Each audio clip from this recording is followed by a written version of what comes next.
যদি কখনো টাঙ্গাইলে আসেন, ভুল করেও এই দোকানে চা খেতে আসবেন না। হ্যাঁ, আপনি ঠিকই শুনেছেন, আসবেন না।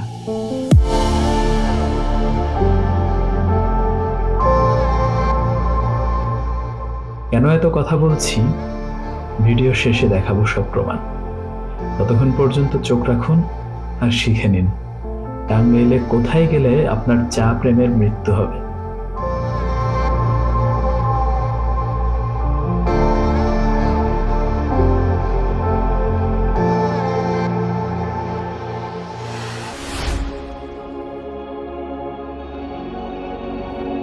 আজ বৃষ্টি নেই, গত কয়েকদিন বেশ বৃষ্টি ছিল, আর এই বৃষ্টিতে আমরা অভ্যস্ত হয়ে গিয়েছিলাম। গধূলির নরম আলোয় ভিজে থাকা রাস্তাগুলো শুকিয়ে উঠছে ধীরে ধীরে, আর আমরা ঠিক করলাম চা খেতে বের হব টাঙ্গাইল শহরে। আজও আমরা তিনজন বেরিয়ে পড়লাম চা খাওয়ার উদ্দেশ্যে, আমি, স্মৃতি আর রাব্বি। বাসা থেকে বেরিয়ে মেইন রোড অনেক দূরে, এখান থেকে অটো পাওয়া একটু কষ্টকর। তো আমরা ঠিক করলাম মেইন রোড পর্যন্ত হেঁটে যাব। তাছাড়া রাস্তাটা বেশ সুন্দর, আর এই সুন্দর দৃশ্যটা উপভোগ করা মিস করা যাবে না।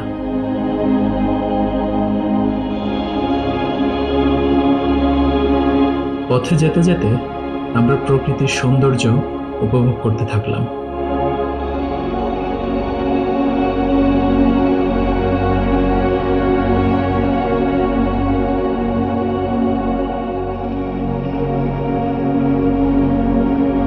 হাঁটতে হাঁটতে আমরা মেন রোডে চলে আসলাম। রাস্তার ধারে পেয়ারা গাছ দেখে রাব্বি আর স্মৃতি মিলে পেয়ারা পাড়া শুরু করলো। দেখুন কিভাবে পেয়ারা পাড়ে।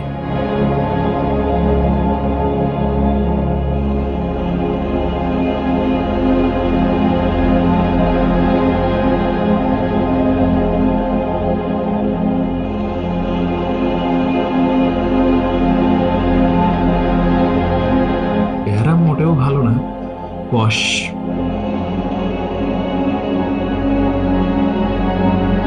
তারপর আমরা একটি গাড়ি পেয়ে গেলাম। গাড়িতে উঠে আমরা চলছি, দুই পাশে সবুজ মাঠ, ধান ক্ষেত। অটোটা চলছে টাঙ্গাইলের উদ্দেশ্যে।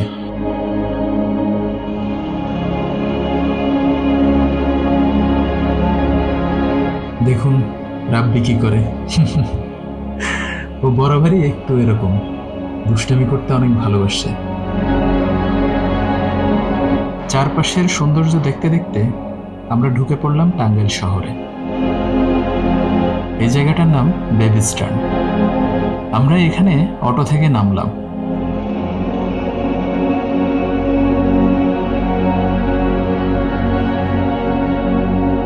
অটোর ভাড়া পরিশোধ করে হেঁটে একটু সামনে গিয়ে রিক্সা নিয়ে নিলাম। তিনজন রিক্সায় উঠে টাঙ্গাইল মেইন শহরের দিকে যাচ্ছি।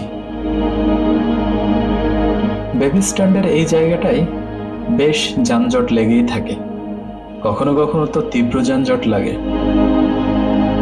আমরা বেবি স্ট্যান্ড পার করে অটো নিয়ে ধীরে ধীরে এগিয়ে যাচ্ছি।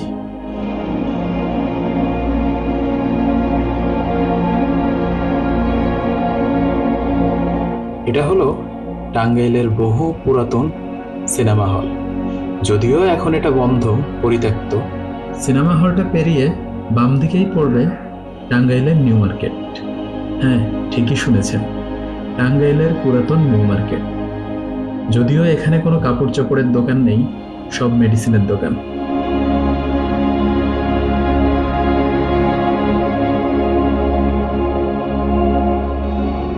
আমরা নিউ মার্কেট পেরিয়ে সোজা চলে আসলাম পৌর উদ্যান। রিক্সা থেকে নেমে পৌর উদ্যানে ঢুকে পড়লাম।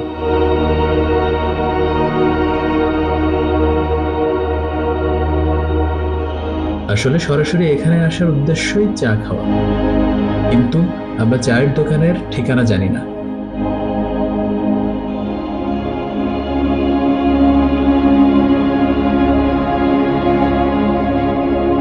আমরা পৌর উদ্যানে নেমে চায়ের দোকান খুঁজছি, কিন্তু অবাক করা বিষয়, আজকে এখানে বৃক্ষ মেলা হচ্ছে।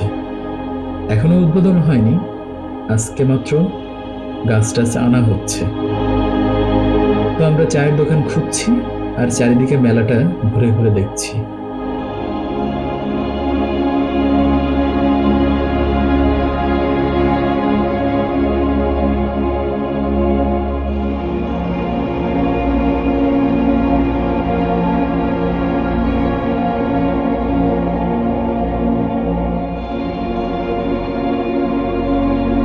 চায়ের দোকান খুঁজতে গিয়ে আমরা পৌর উদ্যানের মেইন মঞ্চের পেছনে চলে গেলাম।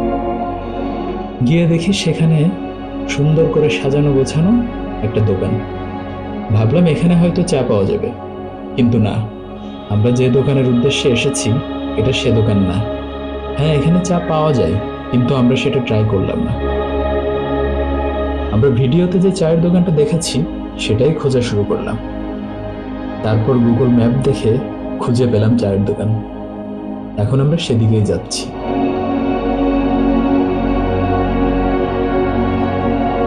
পৌর উদ্যান থেকে বেরিয়ে বাম হাতে একটু হাঁটলেই টাঙ্গাইল ক্লাব। আর টাঙ্গাইল ক্লাবের ঠিক অপোজিটে যে রাস্তাটা গিয়েছে সেই রাস্তাতেই আমরা গেলাম। গিয়ে আমাদের কাঙ্ক্ষিত দোকানটা পেয়ে গেলাম।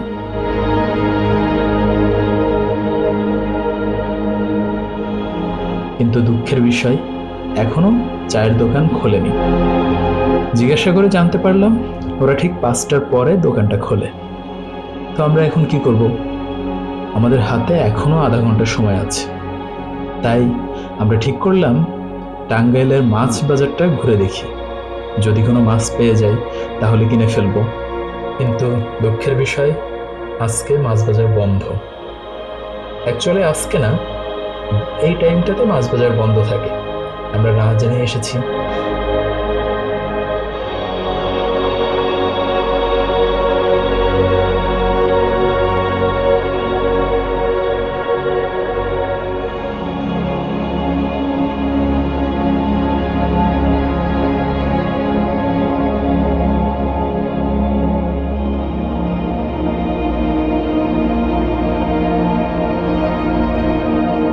আমরা মাছ বাজারের পুরোটা ঘুরে বেরিয়ে আসলাম। আবার চললাম পৌর উদ্যানের উদ্দেশ্যে। তারপর পৌর উদ্যানে গিয়ে আমরা রেস্ট করলাম। ঠিক 5:30টার সময় আমরা চলে আসলাম চায়ের দোকানে। এখন চায়ের দোকান খুলেছে। তো আমরা দোকানে গিয়ে ওদের কাছে চায়ের অর্ডার দিলাম। অর্ডার দেওয়ার সিস্টেম হচ্ছে, আপনাকে আগেই অর্ডার করতে হবে, তারপর ওরা বানাবে, তারপর আপনাকে সার্ভ করবে। তো আমরা অর্ডার দেওয়ার পরে অপেক্ষা করতে থাকলাম চায়ের জন্য।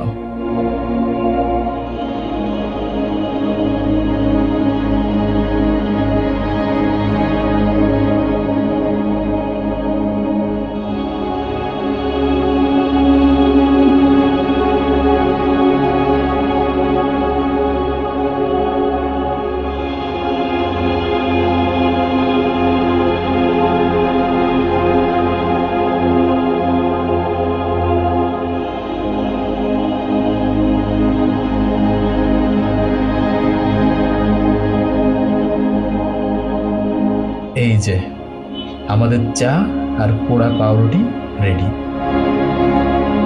এখন আপনাদের আসল ঘটনা আমি বলবো।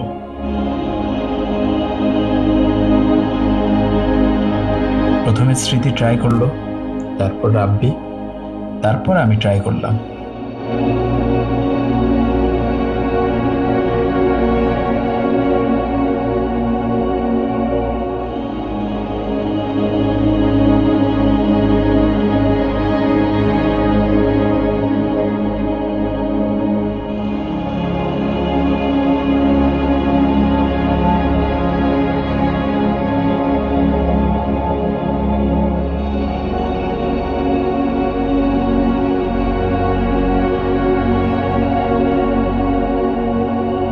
ইস, কি জঘন্য চা!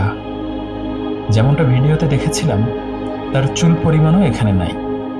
এই ছিল আমাদের রোদেলা এক বিকেলের ছোট্ট চা ভ্রমণ। আমাদের চ্যানেলটাকে সাবস্ক্রাইব করতে ভুলবেন না। লাইক করবেন, কমেন্টস করবেন এবং আপনার ফ্যামিলির কাছে শেয়ার করবেন। আর হারিয়ে যেতে থাকবেন প্রকৃতির সঙ্গে, আমাদের সঙ্গে।